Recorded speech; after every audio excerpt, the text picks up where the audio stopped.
I'm delighted. I'm joined by the victorious North Wales Crusaders head coach Carl Forster. Carl, you come here, Midlands unbeaten, we were unbeaten, something had to give, and you must be happy with that result. Yeah, massively. You come here for one job, don't you? I thought we really struggled first half. I wasn't happy at all.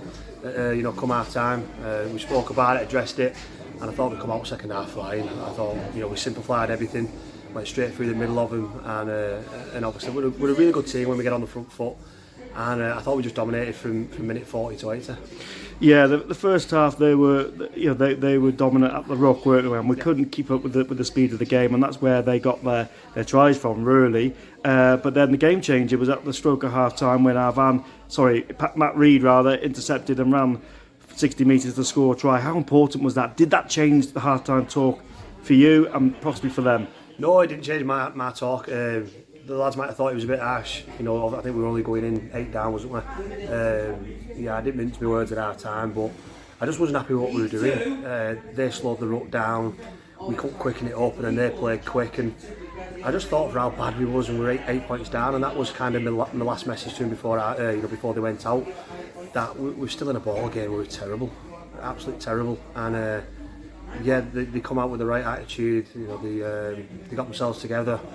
And they just literally blew them away second half. Yeah, we scored a try on either side of the half time. Obviously, straight away we ran direct, and I thought what Midlands did to us in the first half, we did in the second half, and we went set for a good 20-30 minutes there, and I thought we were dominant, and that's when the penalties were coming in for us, and we took advantage of that. Is that was the key of the game, was it? Speed the ruck up and you'll be fine. Yeah, and it was about completing. I think we ran at 72% first half, and then for the first 23 minutes of the second half we ran at 100%, and I think we posted 18 points. And I just said to him then at full time, we can be a really good side if we complete and don't invite the opposition. I think we were dropping the ball on play 1 and 2 in good ball. First 2 sets we got down there, so we just had no sustained pressure in the first half. And then I think when we kicked right places, turned the ball over in difficult spots for Midlands, and then defensively I'll always back our D. I think that's the most points we conceded in the game, and it was 18. So, and that was 2 of them tries really, really questionable whether they got the ball down. I'd like to see them again. I commend our defence, but like I said, I thought we were clinical with the ball in the second half. Yeah, there was a key moment of the game where 60 minutes in, I thought we had back-to-back sets to defend, and I thought we looked comfortable in our scrambling D, and I thought when Midlands couldn't complete the set, I think it was our advanced tackle actually which dislodged the ball.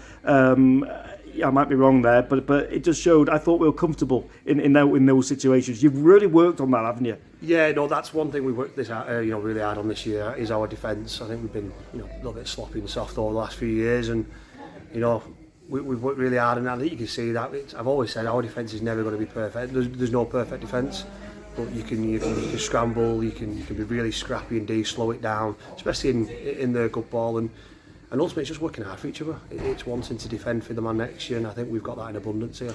Few contenders for player of the match, but I've got to mention Geordie Gibson grabbed the game by the scruff of the neck, and he led out there amongst others, but he obviously made the difference with a drop goal on 2 tries, and they were opportunist tries and he took them. Yeah, no, and I think he was really unfortunate in the first half. He put a couple of kicks over. I thought might be a little bit harsh. I thought really probably should have scored that in the corner. He got one himself with him and Lloyd contested for one, and they end up being 2 7-tackle sets, and you're looking at it thinking what could have been a try. Next minute Midlands have got 7 tackles coming straight through us, but flip that in the second half, we scored them, and we were forcing goal line dropouts off our kicks. So I thought Gibbo was class, and that's why I brought him into the club, haven't we, to be that general.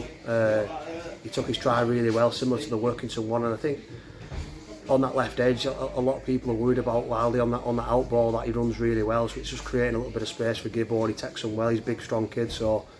And then obviously he gets that 1 point that kind of gives you a bit of breathing space going into the last 5 minutes. But I think there was 3 or 4 that could be really named for man of the match, and my man of the match might be a lot different than your fans or. But I know what I've asked them to do, and I know he did it. Yeah, a bit of a blot on the paper, if you like, an injury sustained in the first half of the shoulder. What's the latest on that? It's not good, mate. Ronnie, Liam Cooper, his AC comes straight out, you can see it, so he's gone straight to hospital. Unfortunately for him, the wind's come at a cost, and yeah, it's you know, obviously we hope he's okay. He's messaged me straight away, to be fair, and he's more bothered about our win than his injury, mate. So no, it's you know, it's tough on him, but you know, we'll obviously look after him the next couple of weeks, and we'll see how he is. Yeah, it's a tough game coming up next week now. Whitehaven at home, big game that. Massive, mate, and yeah, this counts for nothing if we don't turn up next week. They had a real tough contest against Workington, and they're well coached. We obviously know Muzz very well. I know a lot of their boys, really good team, fight for everything. So yeah, it's about preparing right this week and going again. Fans were vocal today as always, and they're loving this, aren't they? Another win on the road, and they're there in numbers again. Yeah, no, it'll be great to get in front of them next week, because they've done it tough as well. You know, like we've been doing all the travelling, but so have they. And yeah, nice big stadium today, but it felt like an home game. Yeah, well, Carl, enjoy the journey home, and we'll see you next week. Cheers, mate. Thank you.